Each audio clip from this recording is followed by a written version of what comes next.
प्यारे बच्चों, आप सबका स्वागत है हमारे इस YouTube चैनल में। और आज हम लोग समास का छठा भाग पढ़ेंगे। ये छठा भाग अंतिम भाग भी है और इस भाग के अंतर्गत आज हम लोग अव्ययी भाव समास पढ़ेंगे। और इस समास के अंतर्गत हम लोग इसकी परिभाषा जानेंगे, थोड़ी सी विशेषता जानेंगे और विभिन्न उदाहरणों को देख करके इसको समझेंगे। तो सबसे पहले हम लोग अव्ययी भाव का ही अर्थ समझ लेते हैं, क्योंकि हम लोग समास का तो अर्थ समझते हैं।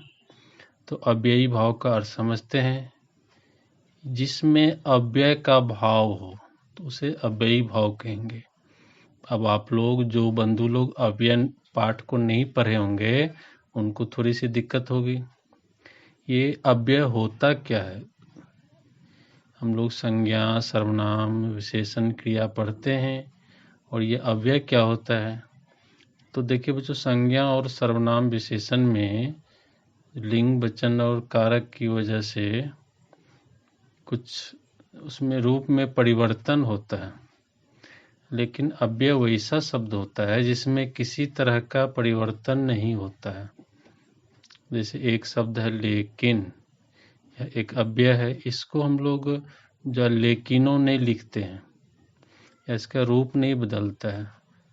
जैसे गाय है तो उसका रूप बदल सकता है गायों, लेकिन जो अव्यय वैसा शब्द जिसका कभी रूप नहीं बदलता, जैसे और, तो उसका रूप हम लोग नहीं बदलते हैं। जैसे धीरे धीरे हमेशा एक ही रूप में लिखा जाता है। यह अव्यय होता है अजोड़ व्यय, अर्थात जिसका खर्च नहीं हो, जो व्यय नहीं हो और जिसमें परिवर्तन नहीं हो। व्याकरण में इसका यही अर्थ है कि जिसका परिवर्तन नहीं हो उसको अव्यय कहते हैं, या जिसके रूप में परिवर्तन न हो अव्यय कहते हैं। तो वैसे ही शब्दों का जो भाव होता है जिस समास में, उसे हम लोग अव्ययी भाव समास कहते हैं। इसकी थोड़ी सी परिभाषा अब हम लोग जान लेते हैं। इसकी परिभाषा बहुत छोटी है बच्चों। जिस समास में पहला पद अव्यय हो तो उसे हम लोग अव्ययी भाव समास कहते हैं। कितना आसान परिभाषा है। अब देखिए, इसमें जो है दो विशेषताओं को हमने यहाँ बताया है कि इस समास में पहला पद प्रधान होता है, और दूसरी विशेषता है इस प्रक्रिया से बना समस्त पद भी अव्यय की भांति ही कार्य करता है। यानी जो समस्त पद बनेगा वो भी अव्यय की भांति कार्य जो है निश्चित करेगा, और ये बनता भी है। अव्यय के एक आध शब्द इसमें जुड़े हुए रहते हैं, ये तभी बनता भी है। और इसका पहला पद जो अव्यय का होता है वो प्रधान होता है। तो हम लोग अब जब परिभाषा को अच्छी तरह समझ गए हैं, अब हम लोग सीधे चलते हैं इसके उदाहरण पर। तो देखते हैं सबसे पहला उदाहरण। पहला में है आजन्म। इसको हम लोग समास विग्रह करेंगे तो होगा जन्म से लेकर। ये हुआ समास विग्रह, आजन्म हुआ समस्त पद। दूसरा है आजीवन। तो इसका हम लोग विग्रह करके देखते हैं जीवन पर्यंत, या जीवन भर भी हम लोग लिख सकते हैं, दोनों में से कोई एक लिख सकते हैं। और अब देखिए तीसरा, देखिए यह है आमरण। इसका समास विग्रह होगा मरण तक। अब हम लोग इसके आगे वाले उदाहरण को देखते हैं। ये है आसमुद्र। इसका समास विग्रह होगा समुद्र तक। और अब देखिए पांचवा, यह है अनजाने, और इसका समास विग्रह होगा बिना जाने हुए। छठा उदाहरण देखिए, यह है निडर।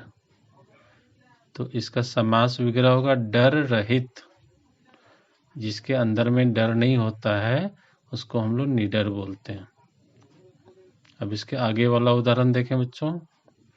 यह है निस्संदेह। इसका विग्रह हम लोग करके देखते हैं। ये होता है संदेह रहित। हमें जिस बात में बिल्कुल संदेह नहीं रहता है तो हम लोग उसमें निसंदेह शब्द का प्रयोग कर सकते हैं। अब देखिए प्रतिदिन।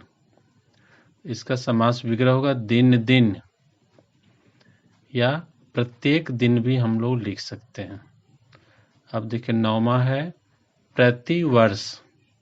इसका समास विग्रह होता है प्रत्येक वर्ष, या और वर्ष वर्ष भी हम लोग लिख सकते हैं। जैसे ऊपर में दिन दिन लिखे हैं, वैसे ही नीचे में वर्ष वर्ष भी हम लोग लिख सकते हैं। और प्रतिदिन में हम लोग प्रत्येक दिन नहीं लिखा, लेकिन हम लोग लिख सकते हैं, क्योंकि देखिए प्रति वर्ष में लिखा हुआ है, प्रत्येक वर्ष, तो दोनों में एक जैसा हो सकता है। अब हम लोग देखिए कुछ आगे के उदाहरण। यह है प्रत्यक्ष। प्रत्यक्ष का जब हम लोग विग्रह करेंगे तो होगा आंखों के सामने। और देखिए बेकाम, इसका विग्रह होगा बिना काम के। और अब देखिए उदाहरण बेखटके, बिना खटके के, यानी बिना किसी व्यवधान के। और अब देखिए आगे वाले उदाहरण।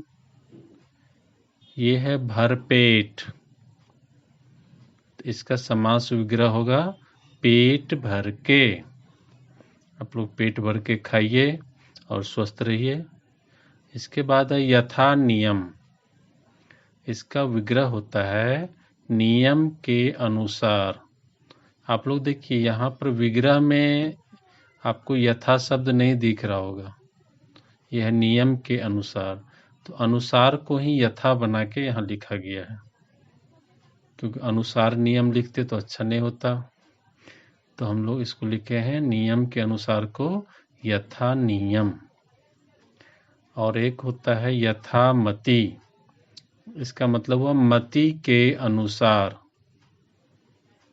और हम लोग आगे देखते हैं यथा विधि, इसका समास विग्रह होता है विधि के अनुसार।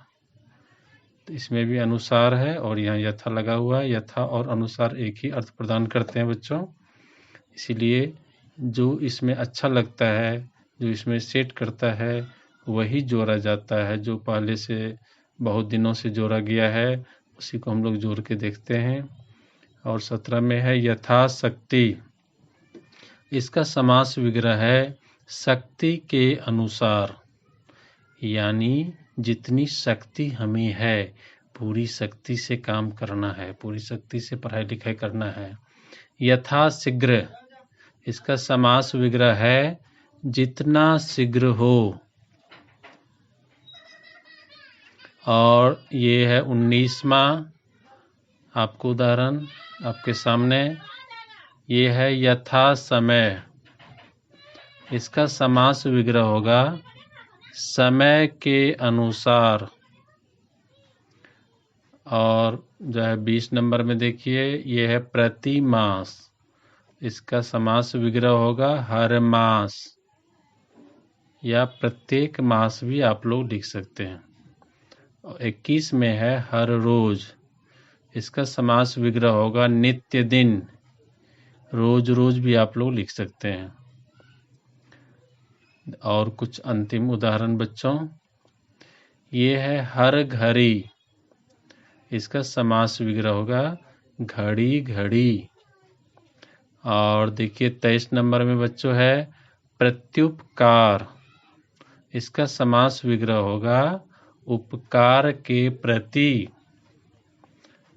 क्योंकि प्रत्युपकार में प्रति नहीं दिख रहा है, लेकिन ये प्रत्युपकार जब आप लोग संधि पढ़े होंगे तो देखे होंगे प्रति जोर उपकार प्रत्युपकार होता है, तो उसी को ये संधि के नियम के अनुसार जोड़ के लिखा गया है। लेकिन समास में इसको हम लोग देख रहे हैं अभी, तो ये प्रत्युपकार में शुरू में प्रति है, चूंकि इधर उपकार है, दोनों मिल गए इसलिए प्रत्युपकार हम लोग लिखते हैं। इसका समास विग्रह है उपकार के प्रति। और अंतिम आपके सामने उदाहरण ये है यथार्थ, इसका समास विग्रह होता है अर्थ के अनुसार।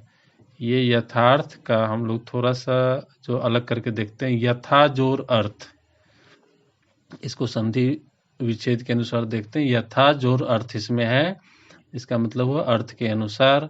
तो बच्चों आज बस इतना ही, ये समास का पाठ जो है समाप्त होता है।